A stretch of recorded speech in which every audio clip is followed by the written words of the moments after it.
Are the Dallas Mavericks and New York Knicks pretenders or contenders? Let's talk about it.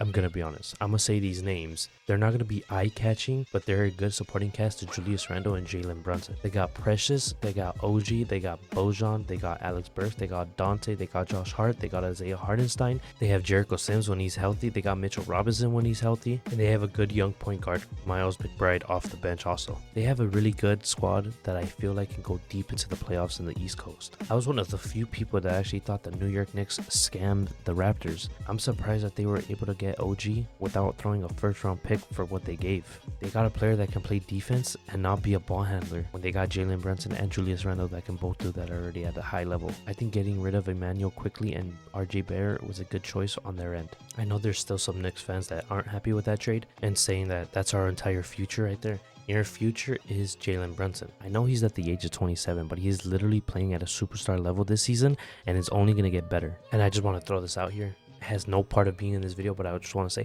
Jalen Brunson got snubbed off the all-star starting team. No way Dame should have gone over him. Now that we're done with the OG trade, I want to talk about how they were able to pull Bojan Bogdanovic without throwing a first-round pick.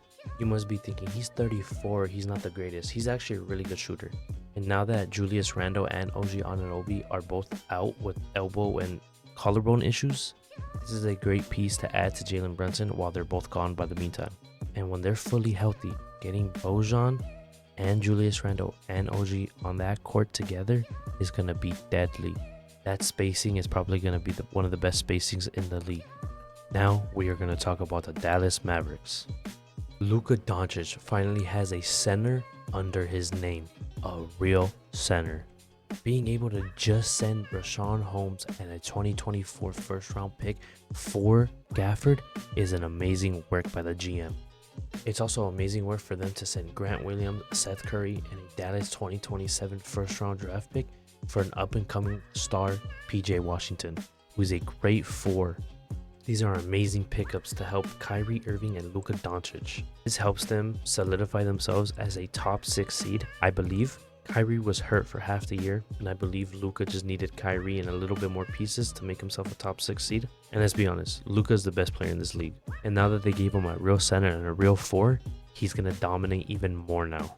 Being able to get pieces around Luka is what the Mavericks really needed. I think Tim Hardaway, Jaden Hardy, Derrick Jones Jr., Dante Exum are great pieces. And I hope Josh Green gets out of his slump, and I hope he's able to perform like he was last year. Derek Lively was needed in this first beginning half as a starting center as a 19-year-old rookie, and he performed fantastically. I believe whatever team Luka gets, he's going to make them a second-round exit, maybe a first-round Game 7 type of exit, but I believe he will always take him to the second round. I think the pieces he has right now aren't the greatest, but they're not the worst. He can definitely do damage with the team he has right now.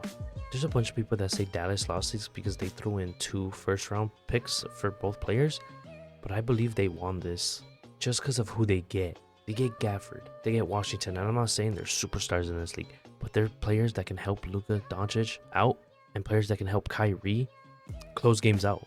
They're not going to be the ones taking the shot, but they're definitely going to be the ones setting the screens, picking and rolling, getting the rebound, maybe a tip in. But they have Luka, they have Kyrie, they have PJ, they have Gafford. They have a bunch of supporting roles that help them. And I do believe if they truly can and everything falls right for them, they can make the finals this year and win it.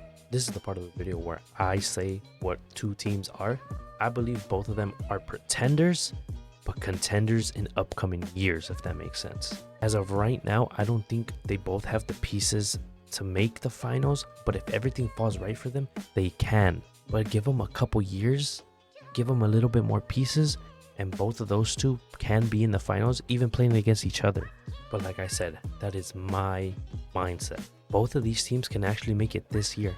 Like I said, if everything falls right for them, they can both make it. Alright guys, that's the end of the video. I hope you guys enjoyed this. In the comments down below, please let me know what other teams or anything that you would want me to talk about, and I will talk about. Thank you. Much love guys. Peace.